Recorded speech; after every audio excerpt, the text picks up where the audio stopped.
Message दिखा दे पहले। हाँ यहाँ दिखा दी मैसेज। लाइव तो हो गया ना मैं? हाँ गाइज, क्लास 10 मिनट इसलिए लेट स्टार्ट हुई है क्योंकि कुछ टेक्निकल इश्यूज थे। उन टेक्निकल इश्यूज को सही करने में टाइम लग गया। ठीक है, तो ये मत सोचना कि मेरा मन कर रहा था 10 मिनट लेट आने का। टेक्निकल इश्यूज थे, इस कारण से क्लास लेट चालू हुई है। तो हम सेशन को आगे बढ़ा रहे हैं। और अभी कोई कमेंट मत करना, मुझे तुम्हारे कमेंट दिख नहीं पाएंगे। पहले उसे सिस्टम को हो जान दो, उसमें तुम्हारे कमेंट दिखेंगे, फिर मैं आपसे इंटरेक्ट कर पाऊंगा। अरे कमेंट दिखा दे यार। हाँ अच्छा, एक चीज और, आपके पोर्टल पर मेरे जो प्रिंटेड नोट्स होंगे इंग्लिश और हिंदी में, वो दोनों अपलोड हो चुके हैं। ठीक है ना? आपने शायद से, मैंने कल ही दे दिए थे इन लोगों को, तो इन्होंने अपलोड करवा भी दिए होंगे। इंग्लिश और हिंदी में अलग अलग है। अच्छा, बस एक चीज याद रखना, जो हिंदी मीडियम वाले नोट्स होंगे वहां पर एक तारीख का डिफरेंस है। जो वहां पर लिखा होगा 13 दिसंबर के बाद शायद से अगली तारीख 22 दिसंबर लिखी होगी। अगर वो 22 दिसंबर लिखी है, उसकी जगह 22 जनवरी होना चाहिए, जो मैंने क्लास में पढ़ाया था। ठीक है ना? तो उस चीज को याद रखना, वो शायद से गलत हो सकता है। प्लीज कोई कमेंट मत करना, मुझे आप लोगों के कमेंट नहीं दिख रहे हैं, सिस्टम में लॉगिन ही नहीं है, उसका मैं वेट कर रहा हूं तुम्हारे कमेंट देखने का।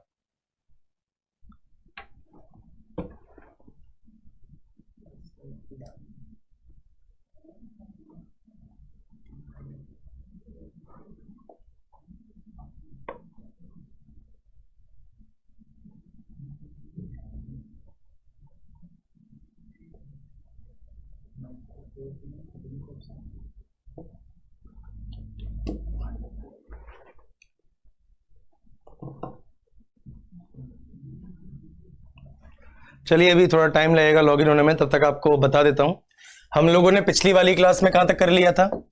आज हमें इस वाली तारीख से स्टार्ट करना है, 29 अगस्त 1947, है ना? तो देखो, स्वतंत्रता दिवस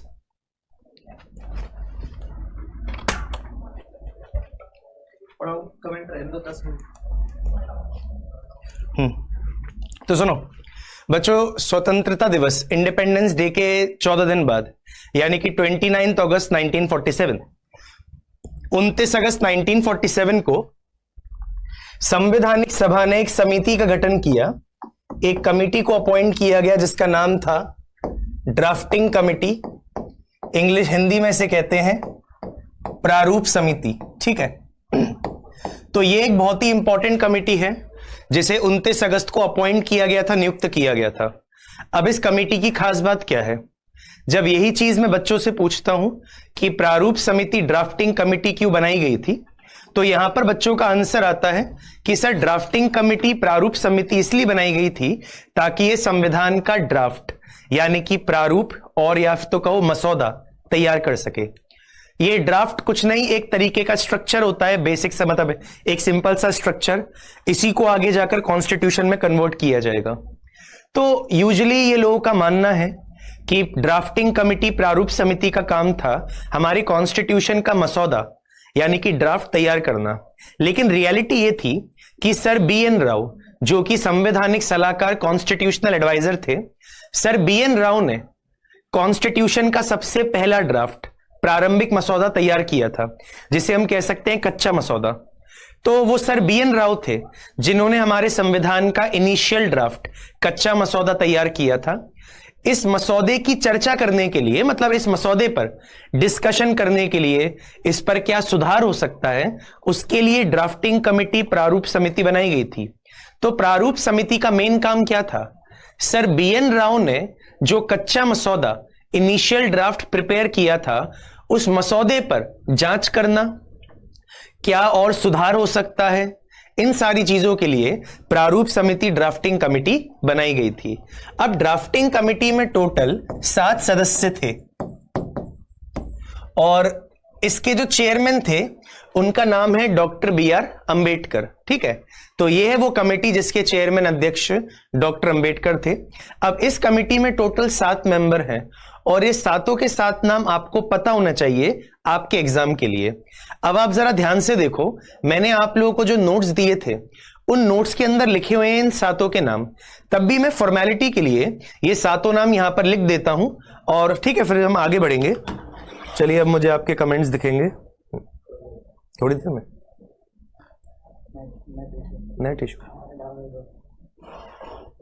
नेट इशू है, अभी रुक जाना, अभी कमेंट दिखेंगे ही नहीं। हाँ, तो वो 7 नाम कौन कौन से मैं लिख देता हूं। तो देखो, सबसे पहला नाम कौन सा है? सबसे पहला नाम है doctor B R Ambedkar. Doctor B R Ambedkar प्रारूप समिति के अध्यक्ष चेयरमैन थे। अब मैं नाम लिखते जा रहा हूं, ये नाम आपको शायद से थोड़े मतलब पढ़ने में और सुनने में थोड़े टफ लगेंगे, लेकिन ये नाम आपको याद रखने हैं। अल्लादी कृष्णा स्वामी, अल्लादी कृष्णा स्वामी अय्यर। तीसरा नाम है एन गोपाला स्वामी, एन गोपाला स्वामी अयंगर। चौथा नाम डॉक्टर के एम मुंशी। पांचवा नाम सैयद मोहम्मद सादुल्ला। वैसे ये सारे नाम आपकी पीडीएफ में लिखे होंगे, है ना। उसके बाद छठा नाम है आपका एन माधव राव, एन माधव राव। और सातवां नाम है T T Krishnamachari, T T Krishnamachari. तो टोटल 7 नाम है, क्योंकि ये सातों सदस्य थे। अच्छा, यहां पर आपको एक चीज याद रखनी पड़ेगी, वो ये है कि ये जो 7वां नाम देख रहे हो, मतलब छठा नाम, ये छठा नाम एक्चुअल में बाद में आया था। इनकी जगह पहले कोई और व्यक्ति था, उसका नाम है बीएल मित्तर। तो बीएल मित्तर थे इनकी जगह पर, लेकिन बीएल मित्तर की काफी तबीयत खराब थी, इसलिए इनकी जगह कौन आए? एन माधव राव आए। आपको एग्जाम के लिए एन माधव राव ही याद रखना है, लेकिन बता रहा हूं कि एन माधव राव ने बीएल मित्तर को रिप्लेस किया था। ऐसी टीटी कृष्णामाचारी की जगह पहले कौन था? डीपी खेतान थे, लेकिन इनकी डेथ के कारण इनकी मृत्यु हो गई, तो डीपी खेतान की जगह टीटी कृष्णामाचारी को लाया गया था। ठीक है, तो आखिरी के जो 2 नाम हैं इन्हें बाद में जोड़ा गया था, उससे पहले ये 2 नाम थे जो मैंने येलो कलर में लिखे हुए हैं। अब मैं फाइनली आप लोगों के कमेंट देख सकता हूं। ओके ओके, चलिए मैं अब आपके कमेंट देख पाऊंगा, लेकिन अभी कोई विश करने की जरूरत नहीं है, हम आगे कंटिन्यू करते हैं। तो बच्चों, आई होप ये 7 नाम आपको समझ में आ चुके होंगे। अब ये सातों नाम आपको याद करने, बिल्कुल याद करने हैं, क्योंकि एग्जाम में ऐसा क्वेश्चन बनाया जा सकता है। आपसे एग्जाम में ऐसा क्वेश्चन पूछ लिया जा सकता है कि इनमें से कौन ड्राफ्टिंग कमिटी प्रारूप समिति का सदस्य नहीं था। अगर आपसे ये क्वेश्चन पूछ लिया जाए तो आपको एटलीस्ट वो सातों नाम पता तो होने चाहिए। अगर मुझे वो सातों नाम पता है तो मैं इजीली बता सकता हूं कि इनमें से कौन ड्राफ्टिंग कमिटी प्रारूप समिति का सदस्य नहीं था।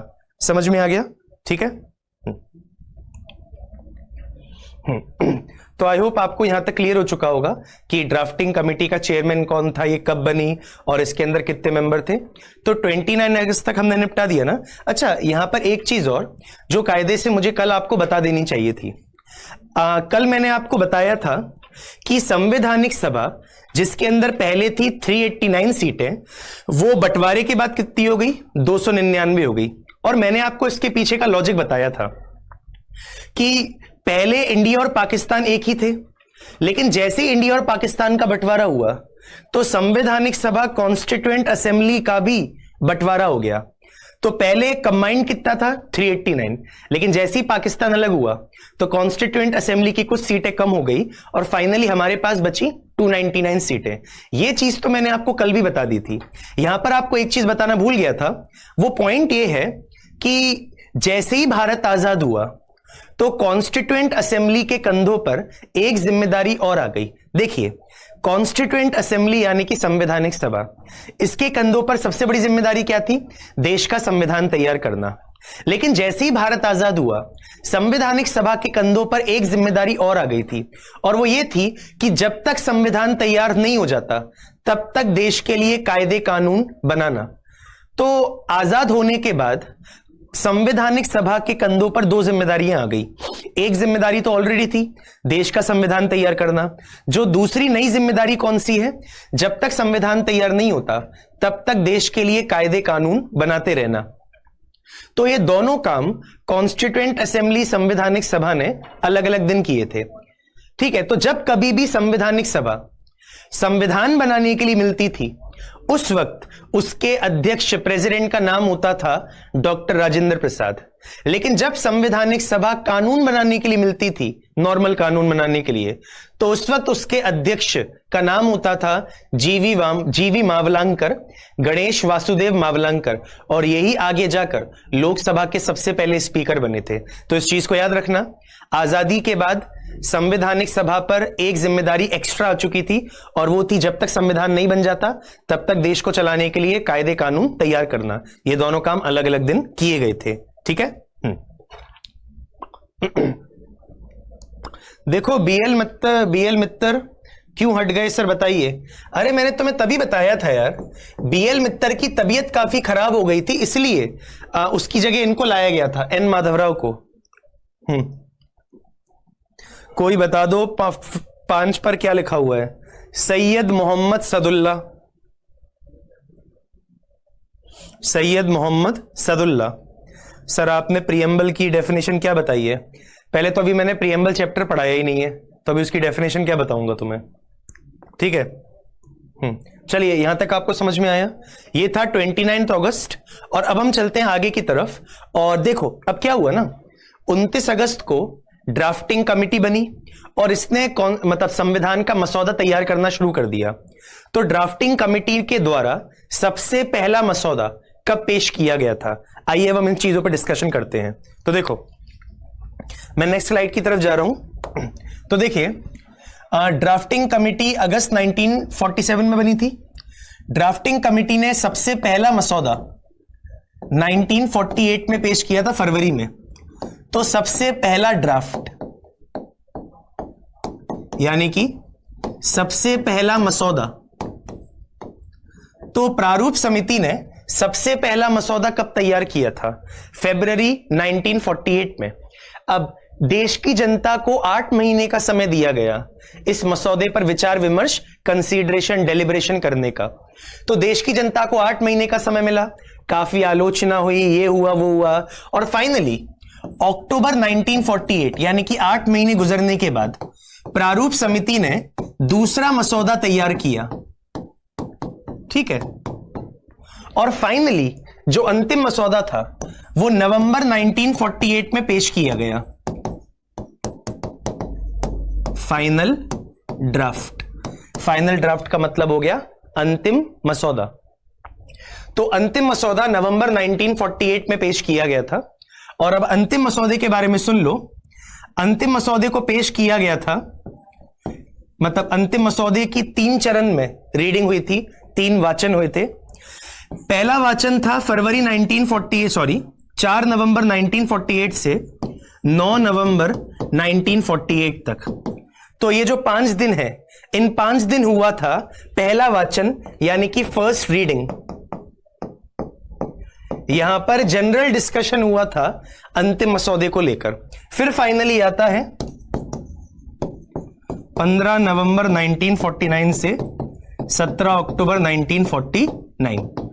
ये जो तारीख देख रहे हो 15 नवंबर से 17 अक्टूबर 1949, मतलब सॉरी ये 1948 होगा। हाँ, तो 15 नवंबर 1948 से लेकर ड्राफ्ट मतलब हो सकता है बच्चों ये एक तरीके का है ना, ब्लूप्रिंट टाइप का है ना, ब्लूप्रिंट मान लो, या एक तरीके से ना मतलब कुछ बेसिक चीज मान लो कि कॉन्स्टिट्यूशन में ये सारी चीजें होंगी। मतलब वो अभी जैसे तुमने देखा ना घर का एक ब्लूप्रिंट होता है, तो सिमिलरली मान लो ये ड्राफ्ट एक तरीके का ब्लूप्रिंट था। ठीक है, तो 15 नवंबर 1948 से लेकर 17 अक्टूबर 1949 तक दूसरी रीडिंग हुई थी, सेकेंड रीडिंग। तो पहला वाचन हुआ था इन 5 दिन के अंदर, दूसरा वाचन हुआ था इसके टाइम के बीच में करीबन 1 साल, और तीसरा वाचन हुआ था 14 नवंबर 1949 से लेकर 26 नवंबर 1949 तक।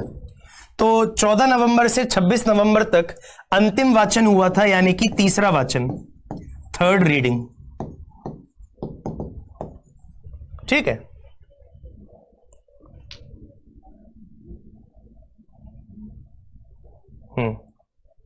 चलिए, तो याद रखिए, प्रारूप समिति ड्राफ्टिंग कमेटी का सबसे पहला ड्राफ्ट यहां पर आया, फिर दूसरा ड्राफ्ट ये है, और ये अंतिम मसौदा है।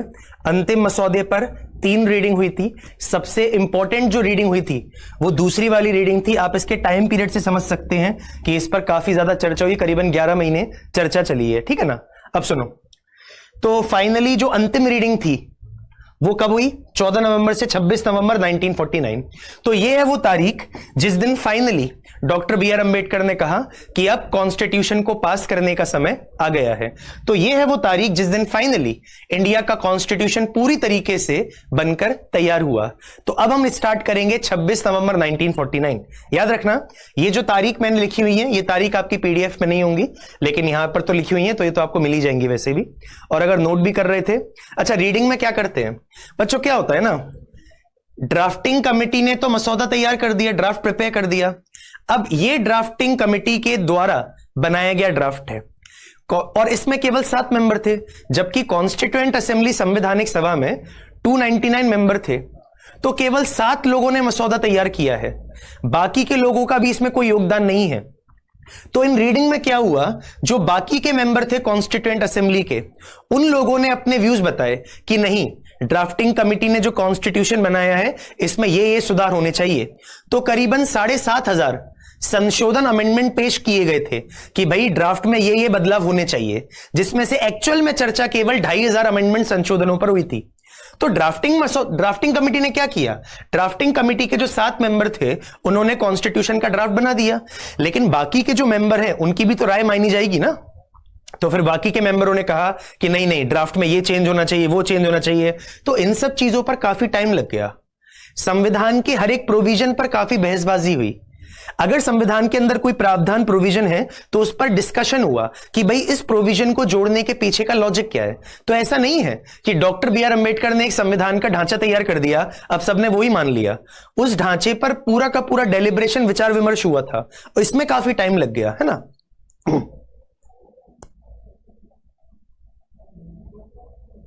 ठीक है।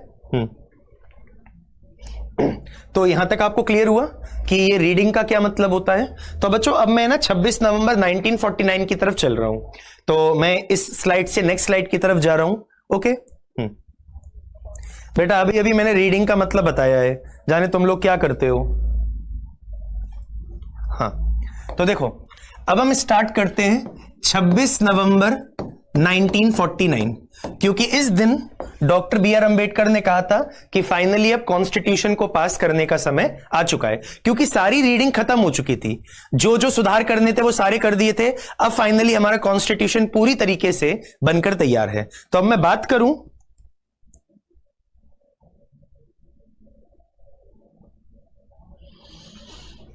Okay KTM. देखो ऐसा कंफ्यूजन तुम लोगों के दिमाग में नहीं आना चाहिए कि सर हम नोट्स कहां से बनाएं, आपकी पीडीएफ से करें या आपके क्लास नोट्स से करें। यूजुअली मैं क्लास में सब कुछ करा दूंगा, लेकिन जरूरी नहीं है कि क्लास में हर कराई हुई चीज मैं आपको लिख पाऊं, है ना। तो उन चीज की कमी उन पीडीएफ से पूरी हो जाती है, ठीक है। तो इन चीज को देख लो। देखो अगर तुमने क्लास पूरी तरीके से अटेंड की है तो तुम्हें अच्छी तरीके से पता होगा कि ये चीज नहीं है, ये चीज लिखवाई नहीं सर ने, तो उसे तुम पीडीएफ से देख लो। हाँ, तो देखो अब आते हैं 26 नवंबर पे। तो 26 नवंबर 1949 को 299 लोगों में से केवल 284 लोग प्रेजेंट थे, बाकी के 15 क्यों नहीं है मुझे नहीं पता, ठीक है। अब इस पर डिस्कशन मत करना। कॉन्स्टिट्यूएंट असेंबली में 299 मेंबर्स थे, उसमें से केवल 284 मेंबर्स आए थे, ठीक है। अब 26 नवंबर के दिन इंडिया का कॉन्स्टिट्यूशन पूरी तरीके से बनकर तैयार हो गया था। तो जब हमारा कॉन्स्टिट्यूशन बना तो इस कॉन्स्टिट्यूशन के अंदर क्या क्या चीजें थी, आइए एक बार ये देखते हैं। तो जब इंडिया का कॉन्स्टिट्यूशन बना तो कॉन्स्टिट्यूशन के अंदर टोटल कितने आर्टिकल्स थे? टोटल 395 अनुच्छेद थे, जिनको 22 भागों में बांट के रखा हुआ था, जिनको 22 पार्ट्स में डिवाइड किया गया था। इसके अलावा संविधान में कितनी अनुसूचियां थी? इसके अलावा संविधान में 8 अनुसूचियां थी, ठीक है, और एक थी प्रस्तावना, जिसे हम प्रीएम्बल कहते हैं। तो याद रखिए, जब इंडिया का कॉन्स्टिट्यूशन बनकर तैयार हुआ तो इंडिया के कॉन्स्टिट्यूशन में बहुत सारे आर्टिकल्स थे जो कि आप देख सकते हैं।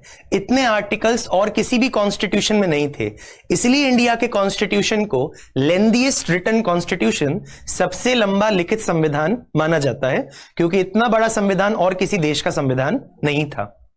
अब अगर आपके कभी एग्जाम में क्वेश्चन आ जाता है कि हमारे मूल संविधान में क्या क्या चीजें थी, या इंडिया के ओरिजिनल कॉन्स्टिट्यूशन में क्या क्या चीजें थी, तो ये आपके सामने इंडिया का ओरिजिनल कॉन्स्टिट्यूशन, भारत का मूल संविधान दे रखा हुआ है। लेकिन अगर मैं बात करूं वर्तमान की, प्रेजेंट की, तो प्रेजेंट में ये संविधान काफी हद तक बदल चुका है, मतलब काफी कुछ इस संविधान में बदला जा चुका है। तो उदाहरण के तौर पर पहले 8 अनुसूचियां थी, अब बढ़कर कितनी हो गई हैं? 12 अनुसूचियां, 12 शेड्यूल्स हो गए हैं। पहले 22 भाग थे, अब कितने भाग हो चुके हैं? 25 भाग हो गए हैं। आर्टिकल्स की बात करूं तो जो किताबों का सबसे लेटेस्ट एडिशन है, लेटेस्ट एडिशन के अनुसार, है ना, जो किताबों का सबसे लेटेस्ट एडिशन आया है, उस लेटेस्ट एडिशन के अनुसार अभी एट प्रेजेंट 470 आर्टिकल्स चल रहे हैं आसपास। इसका कोई एग्जैक्ट नंबर आपको किसी किताब में दिखेगा नहीं, अगर आप कोई और किताब पढ़ेंगे तो वहां पर आपको अलग डेटा दिखेगा। लेकिन यस, अभी जो सबसे लेटेस्ट एडिशन आया है किताबों का, उसमें ये लिखा हुआ है कि जो अभी एट प्रेजेंट आर्टिकल्स हैं वो करीबन 470 हैं। आपके दिमाग में बिल्कुल क्वेश्चन आ सकता है कि सर अगर मान लो यूपीएससी ने क्वेश्चन पूछ लिया कि अभी कितने आर्टिकल्स हैं, याद रखना यूपीएससी ऐसा क्वेश्चन नहीं पूछने वाली है। ये नंबर एकदम फिक्स है, ये नंबर एकदम फिक्स है, ये ऊपर नीचे होते रहता है, ठीक है ना। तो यहां तक समझ में आया? ये इंडिया के कॉन्स्टिट्यूशन में एट प्रेजेंट चल रहा है, ये वर्तमान है एट प्रेजेंट, और ये ओरिजिनल हो गया। अब यहां पर आपको और भी डिटेल्स बतानी है मुझे, तो पहले सुन लो। देखो पीयूष, आप जो कह रहे हैं 448, मैंने कहा कई किताबों में डेटा अलग अलग है। जो आप 448 डेटा बता रहे हैं, आप कोई पुरानी किताब पढ़ रहे हैं, तो पुरानी किताबों में 448 दे रखा हुआ है, नई किताबें पढ़ो उसमें डेटा चेंज हो चुका है। ओके, अब सुनो ध्यान से, आई होप आपको इतना समझ में आ चुका होगा। अच्छा, एक चीज और, आप सब लोग अच्छी तरीके से जानते होंगे कि इंडिया का कॉन्स्टिट्यूशन बना तो 26 नवंबर को था, लेकिन इसे लागू किया गया था 2 महीने बाद, यानी कि 26 जनवरी 1950 को। तो यहां पर बच्चों के दिमाग में एक बहुत ही बेसिक सा सवाल आता है कि सर कॉन्स्टिट्यूशन को बनाने में ऑलरेडी बहुत समय लग गया था, और ये समय कितना था मैं आपको बाद में लिखवा दूंगा। ये समय था 2 साल 11 महीने 18 दिन। इंडिया के कॉन्स्टिट्यूशन को बनाने में जो एक्चुअल में समय लगा था वो 2 साल 11 महीने और 18 दिन था। तो हमारे संविधान को ऑलरेडी इतना सारा समय लग चुका था। तो जब ऑलरेडी इतना सारा समय लग गया था तो क्या जरूरत थी संविधान को 2 महीने और रोकने की? तो यहां पर आपके लिए वो लॉजिक बताता हूं कि क्या जरूरत थी संविधान को 2 महीने बाद लागू करने की। सुनो ध्यान से, देखो 26 नवंबर 1949 को इंडिया का कॉन्स्टिट्यूशन बनकर तैयार हुआ था, लेकिन इसे लागू किया गया था, इसे इन्फोर्स किया गया था, इंप्लीमेंट किया गया था 2 महीने बाद। तो संविधान बना इस दिन, संविधान लागू हुआ इस दिन। तो अब क्वेश्चन यहां पर यह है कि आखिर ऐसा क्यों किया गया था, क्यों आपने 2 महीने संविधान को रोक के रखा? तो इसके पीछे का लॉजिक क्या है, आइए समझते हैं। इसके पीछे की कहानी यह है कि दिसंबर 1929 में, हम इतिहास की तरफ जा रहे हैं, हिस्ट्री की पढ़ रहे हैं।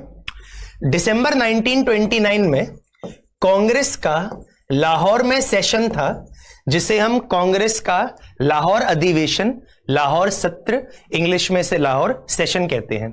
तो आप लोग तो अच्छी तरह जानते हो कि कांग्रेस हर साल दिसंबर के महीने में कहीं ना कहीं मिलती थी। कभी पूना मिलती थी, कभी लखनऊ मिलती थी, कभी मद्रास मिलती थी, कभी और कहीं। तो ऐसे ही दिसंबर 1929 में कांग्रेस का जो वार्षिक सत्र था, एनुअल सेशन, वो कहां पर हुआ था? लाहौर में हुआ था। इस सेशन के चेयरमैन कौन थे? इस सेशन के चेयरमैन थे पंडित जवाहरलाल नेहरू। तो नेहरू की अध्यक्षता में, नेहरू की प्रेसिडेंसी में ये कांग्रेस ने क्या किया? कांग्रेस ने एक रिजोल्यूशन पास किया।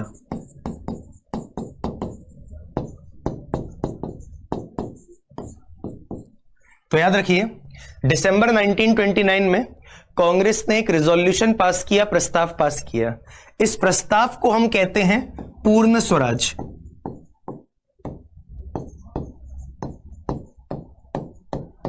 तो याद रखिए, कांग्रेस ने दिसंबर 1929 में एक प्रस्ताव पास किया था, रेजोल्यूशन पास किया था, उसका नाम है पूर्ण स्वराज। इसे हिंदी और इंग्लिश पूर्ण स्वराज ही कहेंगे। अब पूर्ण स्वराज का मतलब क्या है? पूर्ण स्वराज का मतलब है कंप्लीट इंडिपेंडेंस अंग्रेज सरकार से, अंग्रेज सरकार से पूरी आजादी। तो इस चीज को समझने की कोशिश करिए। दिसंबर 1929 में कांग्रेस ने फाइनली कह दिया है कि उन लोगों का केवल एक ही उद्देश्य है, और वो उद्देश्य है अंग्रेज सरकार से पूरी आजादी हासिल करना। और इसके लिए उन्होंने एक रिजोल्यूशन, इसे हिंदी में संकल्प भी कह सकते हैं, प्रस्ताव भी कह सकते हैं, अलग अलग किताबों में अलग अलग चीज दी हुई है। तो दिसंबर 1929 में पूर्ण स्वराज का प्रस्ताव पारित किया। यहां पर पूर्ण स्वराज का मतलब है पूरी आजादी, यानी कि अंग्रेज सरकार से हमें कंप्लीट इंडिपेंडेंस, पूरी आजादी चाहिए। अब जो तारीख चुनी गई थी पूर्ण स्वराज को मनाने के लिए, वो अगले महीने का सबसे आखिरी संडे था। तो अगले महीने का सबसे आखिरी संडे कौन सा होगा? तो अगला महीना कौन सा है? जनवरी, साल 1930, आखिरी संडे 26। तो 26 जनवरी 1930 ये तारीख चुनी गई थी पूर्ण स्वराज मनाने के लिए। तो हमने इस दिन पूर्ण स्वराज पहली बार मनाया था। तो यह तारीख हमारे लिए खास है क्योंकि हमने पहली बार पूर्ण स्वराज 26 जनवरी को मनाया था। लेकिन हम लोगों को आजादी मिली 15 अगस्त को। तो जब 15 अगस्त को इंडिया आजाद हो गया तो फिर पूर्ण स्वराज बनाने का सेंस नहीं बनता 26 जनवरी को। तो इसलिए हमने सोचा कि ऐसा क्या किया जाए जिससे 26 जनवरी की अहमियत, इंपॉर्टेंस बरकरार रहे। इसके लिए हमने संविधान को 2 महीने रोक के रख दिया ताकि 26 जनवरी के दिन हम कॉन्स्टिट्यूशन को लागू करेंगे, और इस कारण से यह तारीख हमेशा के लिए हमारे दिमाग में रह जाएगी, याद रह जाएगी, इतिहास में रह जाएगी। और यही रीजन है कि 26 जनवरी को हम रिपब्लिक डे, गणतंत्र दिवस मनाते हैं। तो यह लॉजिक है कि क्यों हमने 26 जनवरी तारीख चुनी कॉन्स्टिट्यूशन को लागू करने के लिए, क्योंकि उसके पीछे इतिहास है, ये पार्ट है ना। लेकिन इस चीज को भी आप याद रखिए, यह चीज कहना बिल्कुल गलत होगा कि कॉन्स्टिट्यूशन पूरा का पूरा 26 जनवरी 1950 को लागू हुआ था। यह गलत है एक्चुअल में।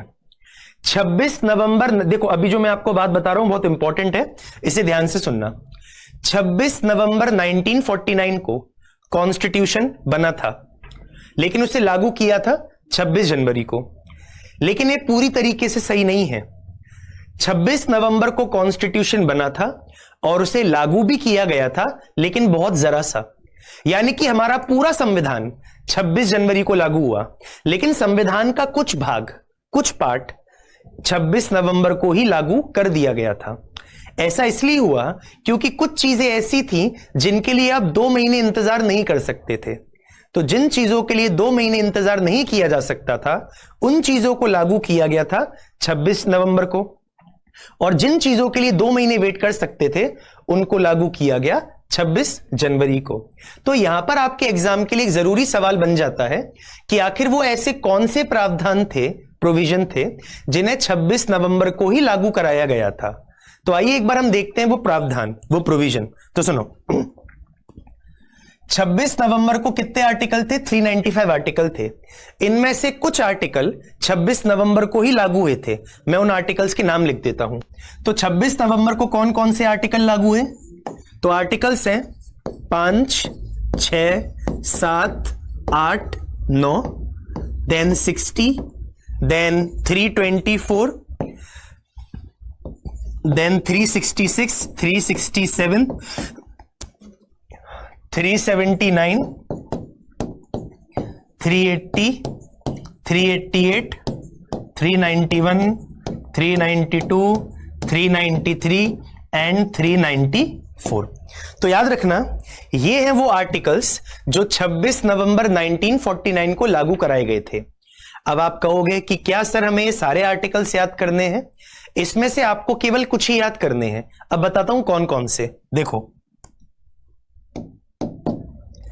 ये जो स्टार्टिंग के 4-5 आर्टिकल देख रहे हो, ये 5 आर्टिकल नागरिकता से रिलेटेड हैं। ये 5 आर्टिकल सिटीजनशिप से रिलेटेड हैं। और इस चीज को याद रखना, जैसे अगर एग्जाम में क्वेश्चन आ जाए कि क्या सिटीजनशिप, क्या नागरिकता कब लागू हुआ था? तो आपका आंसर होगा 26 नवंबर को नागरिकता का प्रोविजन लागू हुआ था। इसे हमने 26 जनवरी को लागू नहीं किया था, ठीक है। फिर आर्टिकल 60 क्या, ये आपको याद करना है, ये भारत के राष्ट्रपति की शपथ है, ये इंडिया के प्रेसिडेंट की ओथ है, शपथ है। और आर्टिकल 324 क्या है? आर्टिकल 324 है निर्वाचन आयोग, निर्वाचन आयोग, इंग्लिश में इलेक्शन कमीशन, हिंदी में से चुनाव आयोग भी कह सकते हो। तो याद रखिए 26 नवंबर के दिन जो प्रोविजन लागू हुए थे वो प्रोविजन आपके सामने लिखे हुए हैं। इसमें से मेन आपके लिए ये वाले प्रोविजन थे, बाकी के प्रोविजन का कुछ सेंस नहीं बनता है। और हाँ, हम लोगों को कैसे मालूम, मतलब दुनिया को कैसे मालूम पड़ा कि 26 नवंबर के दिन ये आर्टिकल लागू हुए थे? मतलब आपको पता कैसे पड़ा ये चीज? आंसर है ये वाला, ये आर्टिकल देख रहे हो 394। आर्टिकल 394 के अंदर लिखा हुआ था कि ये सारे आर्टिकल और ये वाला आर्टिकल 26 नवंबर को लागू होगा और बाकी के आर्टिकल लागू होंगे 26 जनवरी को।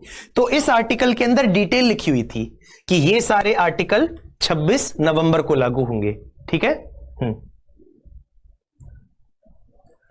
देखो श्यामू, आप कह रहे हो 394 नहीं है, 388 है।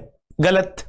क्या होता है, अगर या तो तुम एम लक्ष्मीकांत पढ़ रहे हो या तो तुम कोई और किताब पढ़ रहे हो जिसके अंदर आर्टिकल 394 को मिस कर दिया गया है। इस चीज को याद रखना, किताबों ने आर्टिकल 394 को गायब करके रखा हुआ है, इसलिए तुम बोल रहे हो 394 नहीं है। 394 आर्टिकल है, ठीक है। नहीं श्यामू, 394 है, ठीक है। किताबों ने वो चीज छोड़ दी है। चलिए, तो आई होप आपको यहां तक समझ में आ गया होगा कि कौन कौन से प्रोविजन 26 नवंबर को लागू हुए थे। आप लोग नोट कर लीजिए अगर आपको, आप में से कोई नोट करना चाह रहा था, ठीक है। फिर मैं नेक्स्ट स्लाइड की तरफ जाऊंगा और अब मैं आपको यह बताने वाला हूं कि पहले 8 थे, अब 12 हो गए हैं, तो समय के साथ वो 4 कैसे जोड़े गए, अब मैं वो लिख दूंगा।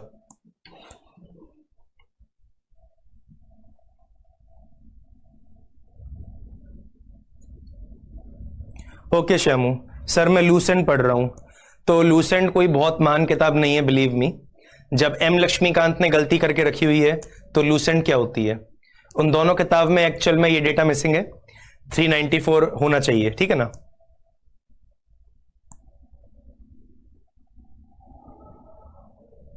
ओके, सबने नोट कर लिया है, अब हम आगे की तरफ बढ़ते हैं। चलिए, अब मैं आपको आगे की कहानी बताता हूं। देखो सृष्टि, आर्टिकल 60 में इंडिया के प्रेसिडेंट की शपथ है, ठीक है। चलो, सेजल, प्राची, ओके, आर्टिकल 394 बता दो। देखो बेटा, आर्टिकल 390, देखो मुझे बताओ, मैंने आपको लिखवा दिया कि 26 नवंबर को ये सारे आर्टिकल लागू हुए थे। मुझे कैसे मालूम पड़ा, या इस दुनिया को कैसे मालूम पड़ा कि 26 नवंबर को केवल यही आर्टिकल लागू हुए थे, बाकी के लागू नहीं हुए थे? तो ये सारी डिटेल आर्टिकल 394 में लिखी हुई थी कि ये सारे आर्टिकल 26 नवंबर को लागू होंगे, ठीक है। अब सुनो, तो अब मैं आपको जो बता रहा हूं वो ये है कि देखिए, जब संविधान बना था तो टोटल कितनी अनुसूचियां थी? टोटल 8 अनुसूचियां थी। बाद में जाकर कितनी अनुसूचियां हो गई? 12 अनुसूचियां हो गई। अब ये चीज तुम्हारे पीडीएफ में नहीं लिखी होगी, इसे तुम मेरे साथ में लिख लेना। तो देखो,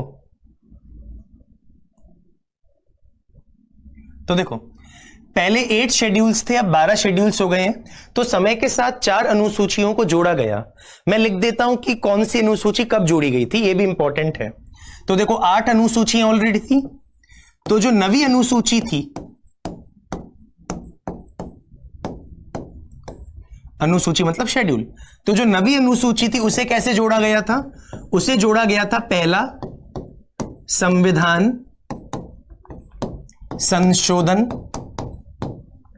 पहला संविधान संशोधन अधिनियम 1951, ये 1951 लिखा हुआ है। इसे इंग्लिश में कहते हैं first constitutional amendment act, first constitutional amendment act. ठीक है, इसे अब मैं आपसे शॉर्ट में लिखा करूंगा बच्चों, बीच में तुम ये मत कहना कि सर आपने फुल फॉर्म में नहीं लिखा। मैं आपसे हमेशा इसे शॉर्ट में लिखा करूंगा। संविधान संशोधन अधिनियम को मैं ऐसे लिखूंगा शॉर्ट में, स और अ, इसे भी शॉर्ट में लिखूंगा CAA, है ना। बार बार हम इसे पूरा नहीं लिखने वाले हैं।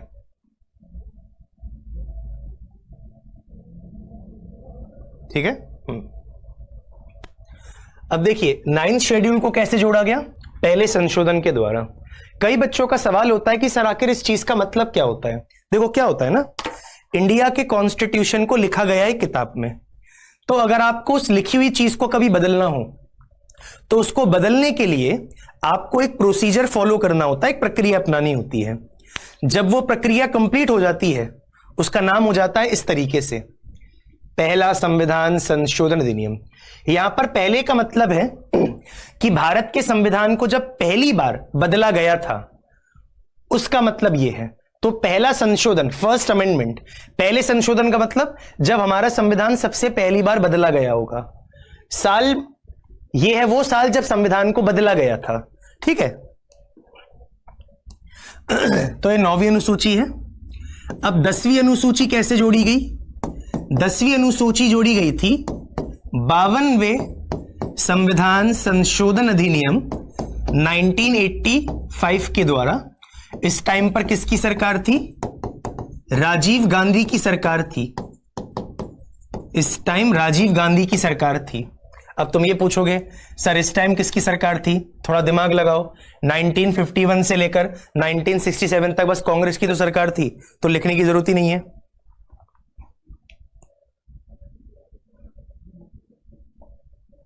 सर आप आंसर क्यों नहीं बताते? तुम्हें पता है ना कि तुम्हारी क्लास में लगातार मैसेज आते रहते हैं। मैं एक काम करता हूं, मैं पढ़ाना छोड़ देता हूं, सिर्फ तुम्हारे कमेंट की तरफ देखता हूं, है ना।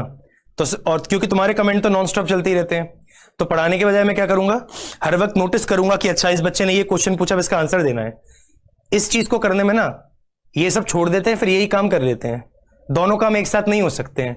टीचर पढ़ा रहा है और बच्चा क्वेश्चन पूछने में लगा हुआ है, पॉसिबल हो पाता है क्या कभी? ये तुमने कभी पर्सनली महसूस किया स्कूल में पढ़ते वक्त कि टीचर तुम्हारा पढ़ा रहा होता है और तुम लोग क्वेश्चन पे क्वेश्चन पूछ रहे हो?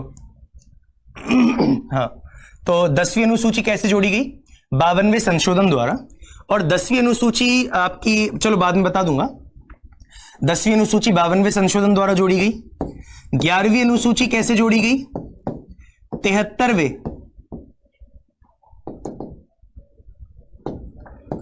73वें संविधान संशोधन अधिनियम 1992 द्वारा।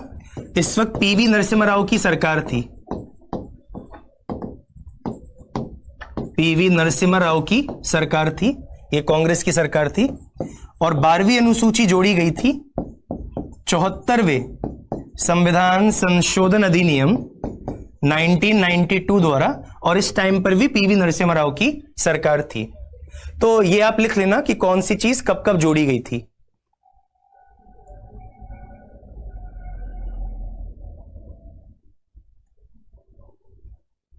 जल्दी से आप लोग लिख लीजिए क्योंकि ये आपके PDF में नहीं होगा।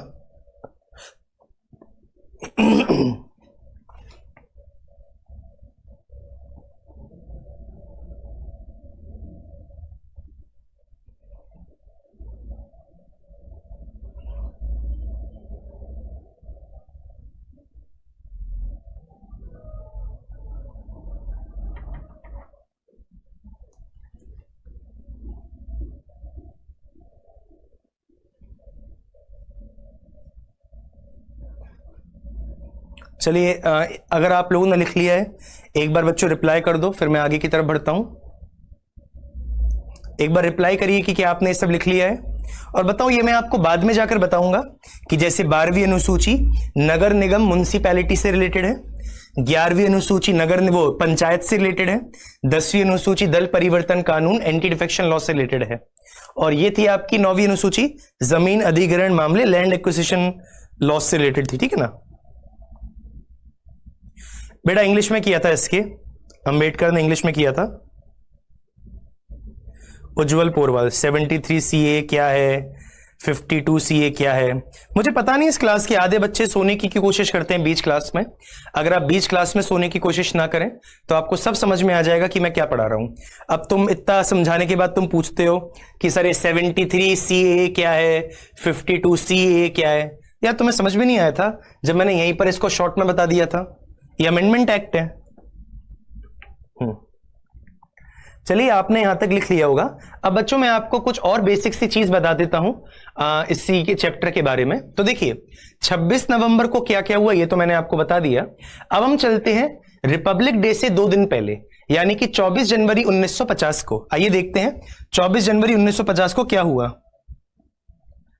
सर 10वीं प्लीज बताओ ना। मैंने आपसे पहले ही कहा था कि 10वीं अभी समय नहीं आया है। 10वीं एंटी डिफेक्शन लॉ दल परिवर्तन कानून से रिलेटेड है, जो कि मैं वैसे ही आपको करा दूंगा आपके टॉपिक में, है ना। तो अभी क्यों है सर, फर्स्ट डेट बता दो। अरे डेट क्या, 1951 साल लिखा हुआ है। अब सुनिए, अब हम देखते हैं रिपब्लिक डे से 2 दिन पहले क्या हुआ, यानी कि 26 जनवरी 1950 को। तो याद रखना 26 जनवरी 1950 को यानी कि रिपब्लिक डे से 2 दिन पहले 4 काम हुए थे, और ये चारों काम आपकी पीडीएफ में लिखे होंगे। सबसे पहला काम है डॉक्टर राजेंद्र प्रसाद भारत के राष्ट्रपति के लिए चुने गए। तो इस दिन डॉक्टर राजेंद्र प्रसाद भारत के राष्ट्रपति के लिए चुने गए थे। ये अब इंडिया के प्रेसिडेंट है ना। तो 24 जनवरी को राजेंद्र प्रसाद राष्ट्रपति के लिए चुने गए। फिर इसी दिन संवैधानिक सभा की अंतिम बैठक थी। तो कॉन्स्टिट्यूएंट असेंबली की लास्ट मीटिंग, अंतिम बैठक कब थी? इसी दिन थी। और इसी दिन हम लोगों का नेशनल एंथम जनगण मन और नेशनल सॉन्ग वंदे मातरम अपनाया गया था। हम लोगों का राष्ट्रगीत और राष्ट्रगान दोनों एक ही दिन अपनाए गए थे, और वो है 26 जनवरी 1950 को। तो राष्ट्रगान और राष्ट्रगीत एक ही दिन अपनाए गए थे।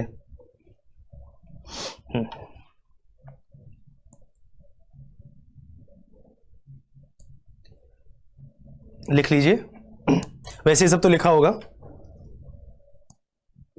Yes yes yes, Saurabh Kumar Singh, CAA NRC अलग टॉपिक है। देखो याद रखना, यहां पर जो CAA लिखा है ये चीज अलग है, और जो तुम बोल रहे हो CAA NRC वो अलग अलग है। यहां पर CAA का फुल फॉर्म ये है, जबकि तुम जो CAA बोल रहे हो वो है सिटीजनशिप अमेंडमेंट एक्ट, जो कि नागरिकता वाले चैप्टर में आता है। ठीक है,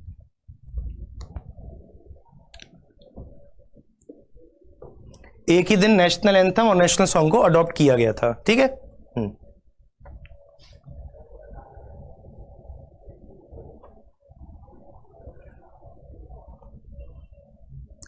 ठीक है। तो ये कुछ बेसिक सी डिटेल थी, और देखना कुछ और थोड़ी बहुत डिटेल होंगी आपके पीडीएफ में। जैसे संविधान बनाने में कितना टाइम लग गया था उसमें लिखा होगा पीडीएफ में। फिर संविधान इंग्लिश में किसने लिखा, हिंदी में किसने लिखा, आई होप ये सारी डिटेल वहां पर लिखी होंगी तुम्हारी पीडीएफ में।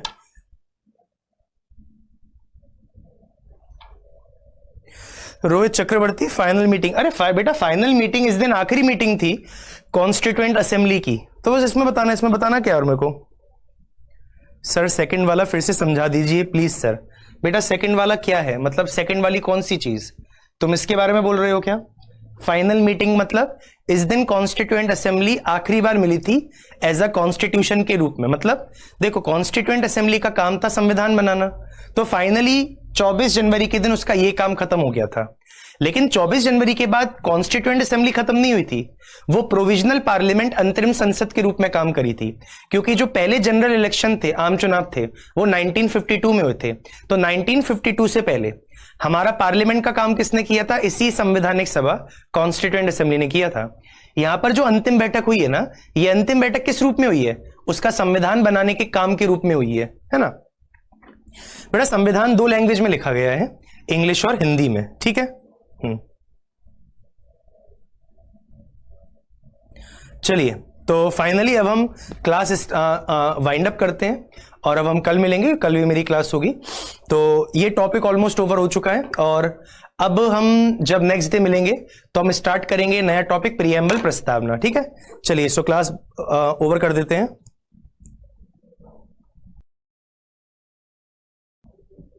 ठीक है, हाँ लगा दो आप पोस्ट।